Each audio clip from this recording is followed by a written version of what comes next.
Here's my father, the classical architect Raymond Erith, photographed by the Architects' Journal in 1958, during the busiest period of his career. His death only 15 years later, at the age of 69, was sudden and unexpected. He was active, vigorous, creative, and still very much in full-time practice, with no thoughts of retirement. He was much loved, and his family, friends, and office staff were devastated. Everyone felt that a record must be made of his life and work, and living almost next door to his office, I was the obvious person to take it on. The result was my monograph, which you've just seen. There was already a good deal of interest in his architecture, but he'd so completely shunned self-advertisement that it had been almost impossible for people to find out about it. His publicity file consisted of a large, rather battered brown envelope containing photographs of some of his RA drawings. My mother handed over a mountain of pre-war material, diaries and private letters, and Quinlan Terry, who seamlessly carried on the practice, gave me access to well over 1,000 dusty job files stored in the office attic. All this meant I know far more about my father's life than if I was simply relying on my own memories. He was born in 1904 in Hackney, one of 5 children in a close and affectionate family, but he had an unusual start in life because he missed out almost entirely on conventional schooling. When he was only 4, he contracted tuberculosis and spent much of his childhood as a bedridden invalid.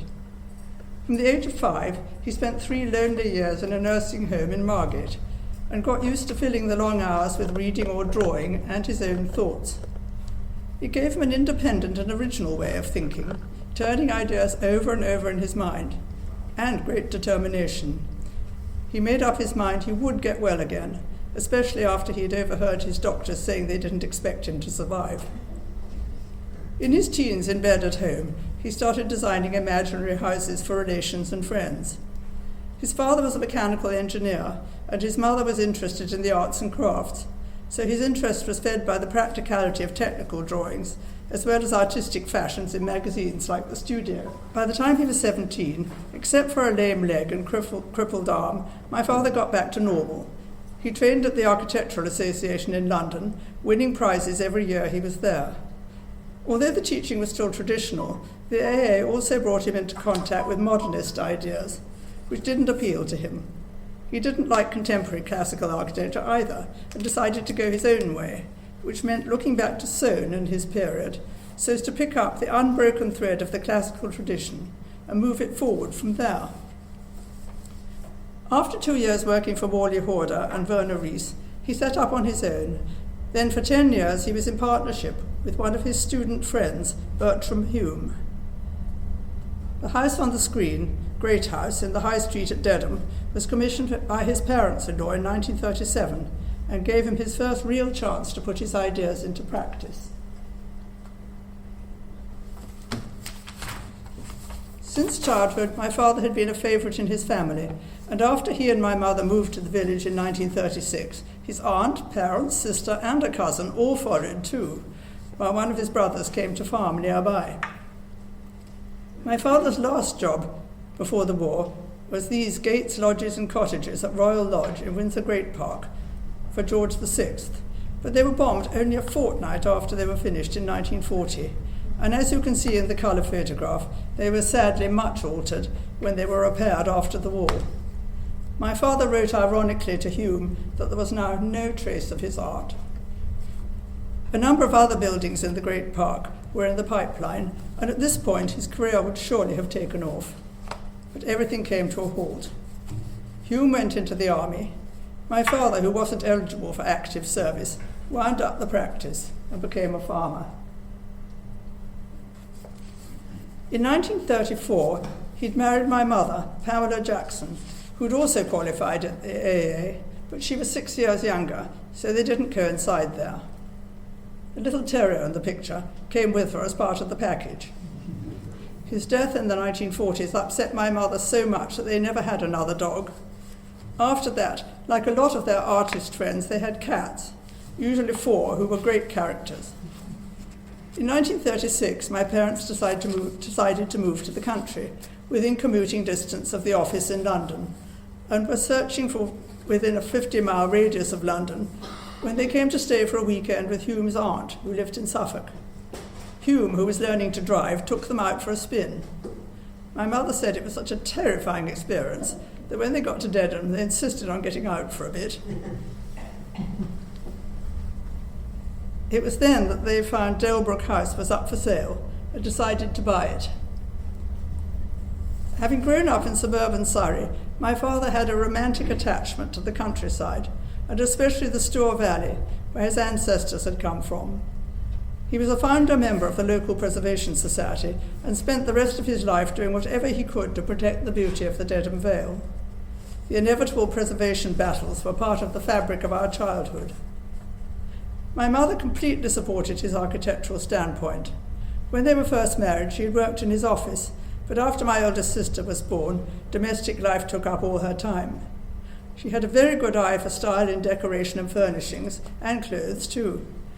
My parents had bought Regency furniture very cheaply when the fashion was for oak. Their shared taste made their houses attractive and welcoming. A visitor in the 1940s commented on cats sitting on the Aga and well-behaved children. My earliest memories of my father are during the war, when we lived an almost 19th century existence in a primitive farmhouse in an area evacuated because of the fear of East Coast invasion. It had no telephone or electricity, and my father pumped all the water by hand. My parents had a car, but practically no petrol, and journeys took ages because the pony, you can see her here, who pulled the trap, was so temperamental that it took about an hour to catch her before we could set out. By 1945, my parents had 4 daughters. I was the second, born just before the war. There was no air raid shelter, so during the raids, the whole family gathered in one room on the principle that we'd all be together when we went. We had one very near miss when there was a direct hit on a straw stack, which went up in flames only 1 field away from the house. In the evenings, my father read his architectural books by the light of an oil lamp, and I remember creeping downstairs when I was meant to be in bed to watch him working at his drawing board. It was a tough, energetic life, but he enjoyed it and was quite tempted to stick to farming and give up architecture altogether. Though he walked with a stick, he was so active that I never thought about him being disabled. Whenever he couldn't hide the fact that his lame leg was hurting, he'd just dismiss it by saying he had rheumatism. I loved our farmhouse and was heartbroken when my parents decided to go back to Dedham. My father consoled me by saying that when I was grown up, he would design me another one, just the same. In the summer of 1945, we moved into Dedham House, a neglected white brick house of about 1820 with a large overgrown garden.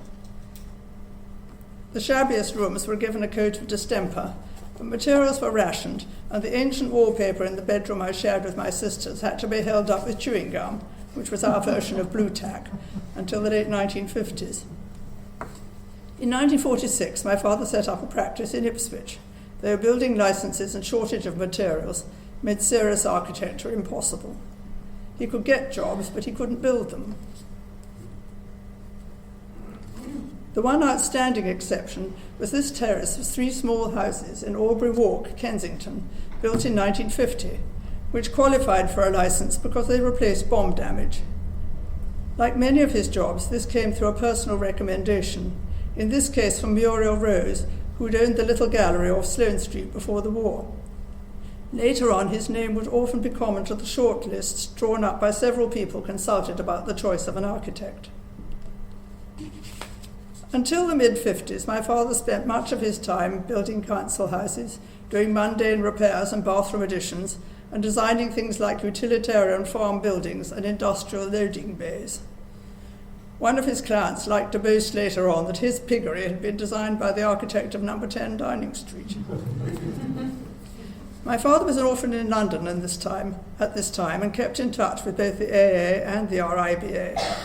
He was particularly concerned with architectural education, and his speech when he was acted to invite a critic of students' work in 1955 was the one time that he put his head above the parapet. All our troubles, he said, arise out of an incomplete conception of what makes building into architecture. It did not go down well with the establishment. but it was published in the RIBA Journal, and he got a number of letters of support afterwards. During this bleak post-war period, my father bought a succession of 3 old Bentleys to add some excitement to his long journeys for deferred repairs to factory buildings of Bristol, Portsmouth, Salford, Manchester and Glasgow. He hardly ever stayed away, but preferred to start at dawn and come back late at night. My mother could hear the Bentley approaching a good mile off and get ready to dish up his supper. My father joined the Bentley Drivers Club, who held noggins and natters meetings at local pubs, and he took part in sprints or hill climbs. As his workload increased, he reluctantly took to newer and more reliable cars, including a Healey made with an aluminium body, a Volkswagen Beetle, a Jaguar and a Citroën DS. We all missed the excitement of the Bentleys, in spite of the cold and the draughts and being obliged to emerge inelegantly at our destination feet first. My father often had to go and see clients in the evenings and at weekends, and Sunday mornings were about the only time he regularly had off.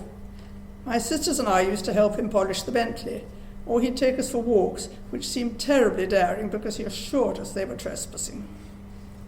We played murder in the dark, and I still remember how petrified I was when I was feeling my way upstairs in the blackness and his hand suddenly grabbed my ankle through the banisters. His ghost stories were hair-raising, and we loved his inconsequential nonsense rhymes. He told stories with such innocent sincerity that sometimes even adults were taken in, and that could prove decidedly embarrassing. All his life, my father had loved drawing. His sketchbooks and even his working drawings were works of art. Every winter for more than 10 years, he did a drawing for the RA summer exhibition. In a letter to Hume in 1949, he said, I put in quite a lot of time doing pretty pictures for the RA, which get me more jobs which will never get built. It is a mug's game, but I get a sort of kick when I draw something made of Portland stone and marble instead of flatens and asbestos. These drawings showed my father's most important commissions at the time. An early one, over 5 feet wide, was his scheme in 1950 for saving Soane's Tendring Hall in Suffolk. For me, going with him to measure the decaying fabric was a formative architectural experience. If there wasn't any current job which really interested him, my father would invent one.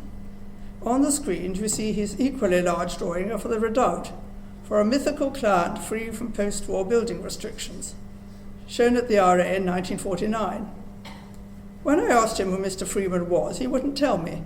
He just said, "You'll know one day." But he did say that the child riding out of the top left corner was me wearing his bowler hat. The scheme seems to have been taken at face value at the time, though the fact that he'd parked his Bentley in the lower yard must have aroused some suspicions. The editor of the Builder wrote to him, asking to be told when the house was going to be built, because he would like to illustrate it.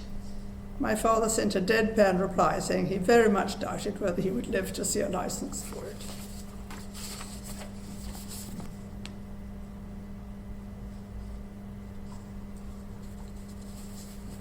My father's even in this picture himself. You can recognize him by his walking stick in the group, top left. And there's his Bentley, bottom left. The plan above shows the second floor of the house, with tank and box rooms, a paint room, a museum room, and a book room with space for 4,000 books. So Mr. Freeman is evidently an artist, a bibliophile, and a serious collector. There's also a room labelled the Garrison, with beds for 3 children at Christmas. So he must be a family man. The section detail shows the stairs going on up to the lookout, where the nabob's seat is crowned with an oriental roof. Perhaps he's retired after a career in India. My father's fertile imagination was matched by his technical skill, as you can see in the intricate textures and the detail on the right: brick and stone paving, rough grass and mown lawns. Notice too the sight lines, which are carefully shown. It was fascinating to watch his designs growing on his drawing board as he worked on them in the evenings, and towards the end almost all night so as to get them finished before the deadline. After so much time on his own as a child, he always liked to have company, and we sat up far too late drinking endless cups of weak China tea to help him keep awake.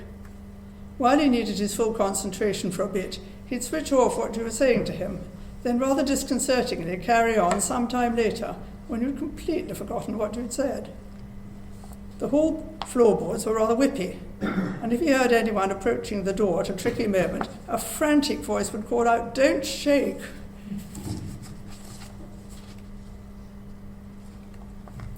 Our first holiday after the war in Devon inspired his choice of site for the redoubt. In the late 1940s, we went to other beautiful places, in Pembrokeshire, on Exmoor, and in the Black Mountains, where the monastery at Capley Flynn was being run as a guest house by Eric Gill's daughter. Here's a page from my father's sketchbook showing the endearing little church nearby, which Kilvert said reminded him of an owl. My father never taught us about architecture, but I learned a lot just by noticing what interested him. When he did watercolours on holiday, I used to sit beside him and attempt my own version.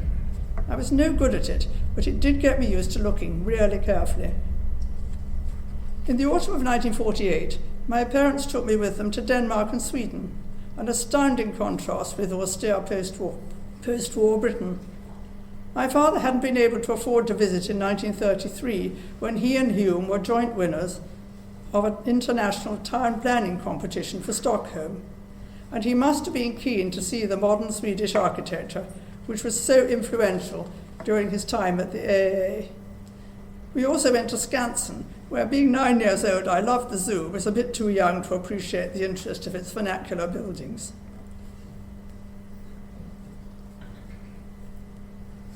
In 1951, we began going abroad for our summer holidays, driving to the Austrian mountains, and above all, Italy. My father always had open cars, and we wore white cotton helmets to protect us from the clouds of dust which rose from unmetalled roads in the August heat. The Italians shared his enthusiasm for interesting cars, and later, when he took one of his Bentleys to Italy, the population of an entire village downed tools to applaud. I vividly remember how much my father loved Vicenza. Palladio pasta and potted plants, warmth and wine, sights, sounds and smells, and he didn't even mind the dodgy drains, and the evening passeggiata, when the whole population surged round the square and cheerful young men buzzed about on Vespers with pretty girls riding pillion behind them. We stayed at the Hotel Roma, where cars parked alongside the dinner tables under a vine pergola in the courtyard, and a white cat sat curled up like a fur hat on the head of a statue beside the entrance. In August 1951, my father had arranged a rendezvous at the Basilica with one of his closest friends, the painter John Aldridge. Having entered the Coventry Cathedral competition that year, he had churches on his mind, so as we sat in the piazza together, he must have been planning this variation on a theme by Palladio, designed for a church in Italy, which he showed at the RA Summer Exhibition in 1952. My father saw every new job as a potential opportunity to try something different. These examples of his buildings in and around Dedham, spanning 30 years, show the variety there was in his architecture. As well as the new work you see on the screen, he also altered and repaired hundreds of local buildings. Over the years, his sketchbooks were full of vernacular details which interested him.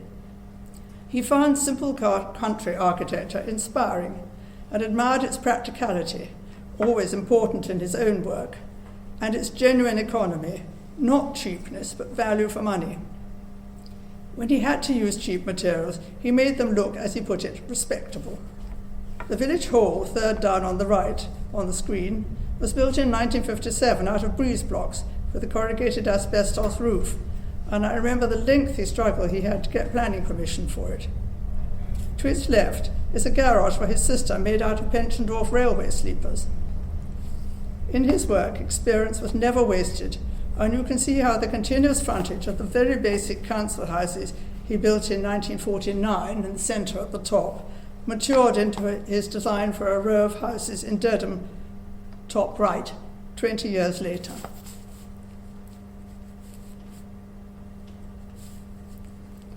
In the mid-50s, my father wrote to a friend that he must build something soon or he would burst. Mercifully, by then, the restrictions had eased, and the sort of jobs he'd been waiting for at last began to pour in. Some, like Morley Hall and Wellingham House, both 1955, were remodelings of existing buildings, but the pediment at Aynhoe, which we see on the screen, and the Provost Lodgings at the Queen's College, Oxford, were new houses, both built in stone. He loved stone. We knew about these commissions and his delight in them, and sometimes when the clients became friends, we visited them too. One of these people was Elizabeth Watt, who built the pediment, then a Temple summer house, a pond, and the croquet shed we see on the right, which is really just an excuse for a piece of architecture to look at from the house. She remained a client for the rest of my father's life and was still commissioning garden ornaments at the time of his death. Then there were Gerald and Mary Askew at Bentley in Sussex, where work continued between 1960 and 1971, and Peggy Willis, who built the Folly in Herefordshire, with an addition in 1973. My father always took trouble to make sure his clients got what they wanted, and often explained his work in letters covering everything from the evolution of the design to the place for the dustbins. When the RA held a retrospective exhibition of his work in 1976, I wrote to a lot of them to ask if they could lend photographs of the work he had done for them. And it was heartwarming to discover the respect and affection they felt for him. Besides the pediment, the buildings you see here, Morley Hall in Hertfordshire, top left, the garden at Culham Court on the river near Henley and Thames on the right, the Provost Lodgings at the Queen's College, left, bottom left, and the library at Lady Margaret Hall, both in Oxford, were all built between 1955 and 1959.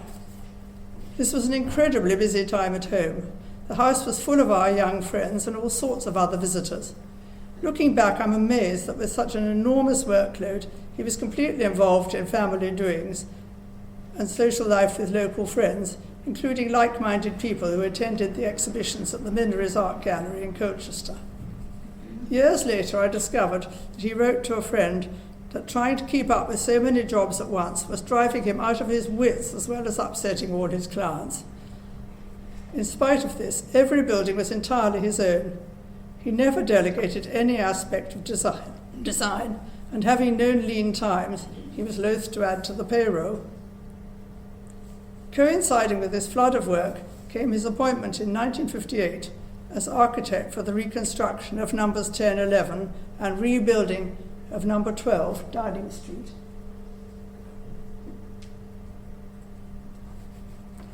It was an enormous undertaking, and this was the only time when my father enlarged his small office staff, never more than about half a dozen, by taking on 2 further assistants for the duration of the job. By this time he had work spread over southeast England and no longer depended on his local practice. So in order to save the time spent travelling to Ipswich, he moved his office to the Old Exchange in Durham High Street, immediately opposite his house. The late medieval building had been modernised in the 18th century with plaster and sash windows, which provided the good daylight he considered essential for every drawing board. It's an example of my father's unusual ideas that he wallpapered his own room with front pages of the Times newspaper. In those days, just columns of print without pictures. Over half a century, they're still there, biscuit-coloured with age.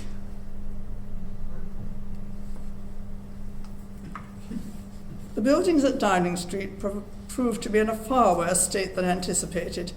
So much needed renewing that what you see now is 60% Erith and only 40% original. My father was sure-footed, and going up all those ladders never worried him. But whenever he was on a building site, there would be a workman hovering solicitously below. He turned his walking stick to advantage by using it for measuring. At this period, the unions were at loggerheads with the Conservative government. The work was dogged by labour problems, 14 different strikes, and even sabotage, and costs mounted. The press fanned the flames by inflating the rising bill to include the cost of the Treasury, for which my father was not responsible. In the final stages, expenditure had to be kept to a minimum, and he was broken-hearted that after all his meticulous work, he wasn't allowed to carry out his plans for decorating the restored interiors. He said at the outset that he didn't intend to leave his mark on Downing Street, but this is deceptive. His work was so much in keeping that one is unaware of his changes.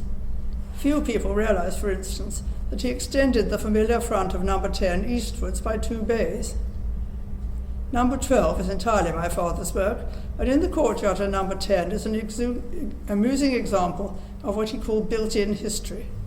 The tops of 2 apparently half-sunken columns, ostensibly belonging to a buried Roman temple, standing at a lower level where Roman pottery had been found. There's a reference here to Soane, who also worked at Downing Street, and his fake ruins at Pitshanger.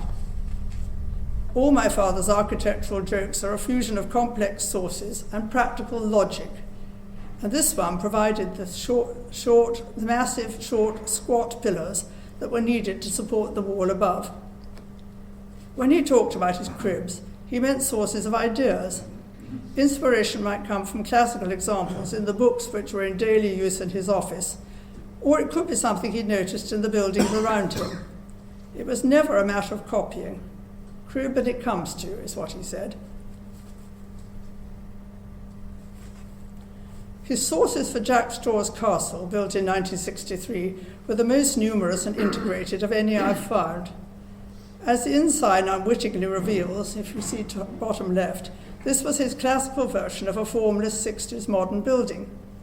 Predictably, it ran into planning problems, which were a frequent frustration at this period. Time and again, his designs would be refused permission because they were not in the modern style. Particularly sad was the refusal of his delightful courtyard scheme for almshouses at Shottesbrooke in Berkshire in 1968, which he felt certain the client, John Smith of the Landmark Trust, would have won on appeal. I remember all this very clearly because although I left home when I married in 1961, my husband and I came back to Dedham to live at Great House 2 years later, and for the last 10 years of my father's life, we saw him all the time. My sisters and I had families by then, and my father enjoyed the company of his 10 grandchildren. When he told them about the gnomes who lived in his wine cellar, the eldest grandson, who was sceptical, left a pool of toothpaste as a trap. My father carved 2 tiny shoes out of corks and left a trail of white footprints up the steps which led to the kitchen passage. My father did get very depressed. He loathed the wanton destruction of historic architecture and unspoiled countryside which went on in the 1960s. He hated the squandering of the earth's resources on low-grade buildings with a short lifespan. The pressure on the southeast was inexorable, and he and my mother took to having holidays in France for the pleasure of being in a beautiful country with plenty of space. But he wasn't a gloomy person. As you can see here at the topping out ceremony at Jack Straw's Castle, he was friendly and sociable. He liked people and they warmed to him.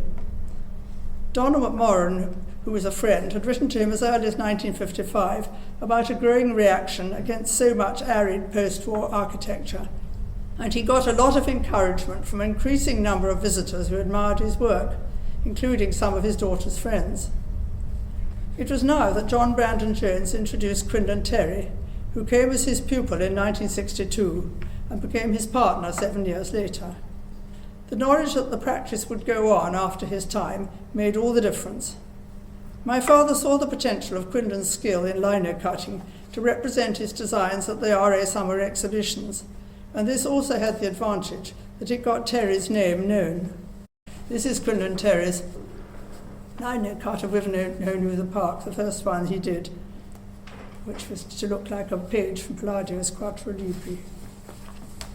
Besides Jack Straw's Castle, the buildings you see here, Bentley, Sussex, the Folly in Herefordshire, Wivenhoe New Park, Essex, and the Wolfton buildings at Lady Margaret Hall, all went up in the early mid-60s.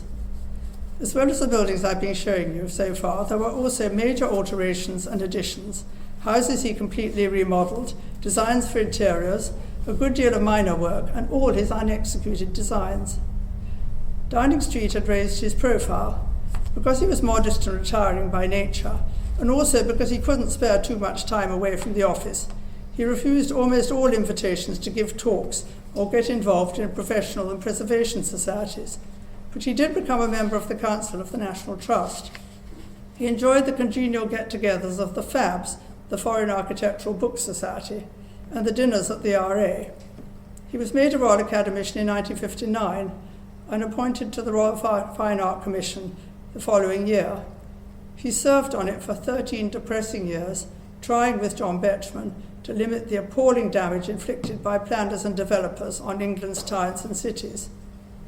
At home, a major threat to double the population of Constable's country by building 2,500 new houses led to the Dedham Vale appeal in 1965, another hugely demanding call on my father's time and energy in his role as president of the Dedham Vale Society.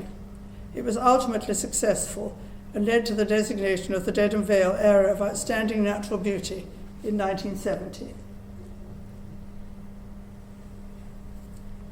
It's hard to imagine it now when so many classical houses have gone up in recent years, but when King's Waldenbury, his last and largest house, was completed in 1971, it seemed likely that it would be the last new country house ever built in England.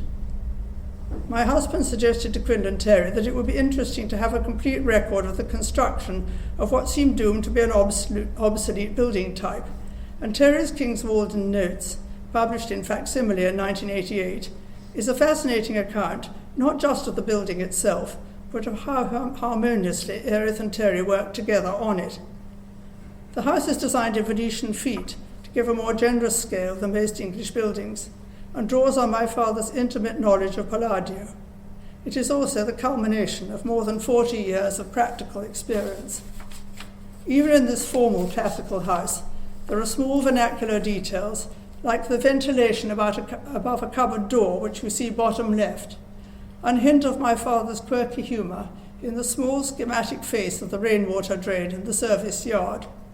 He'd been saving that up ever since 1950, when it featured in his unexecuted design for a garage yard at Albury Walk. Towards the end of his life, my father had 3 commissions for new buildings in London. One was a ventilation shaft terminal for the Victoria Line underground at Gibson Square, which he designed in 1967 as the Tower of the Winds, a classical pavilion with a stainless steel mesh dome. Then he built a terrace of 9 houses at Canonbury Place in Islington, finished in 1970.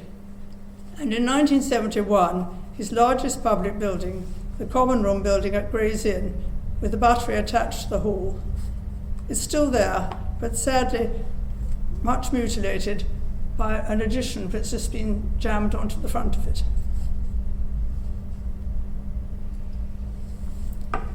This photograph shows my father only 3 weeks before his death at a service of thanksgiving for the restoration of St Mary's Church on Paddington Green, which he'd just completed. And on the left you see the people destined so soon to carry on the practice. His partner Quinlan Terry on the left, and Hugh Barrell, who'd worked for my father since 1947 with responsibility for jobs on site. My father's last family occasion, just a month earlier, was the christening of the youngest of his 9 grandsons. I'll now hand over to him, George Zimmer Smith.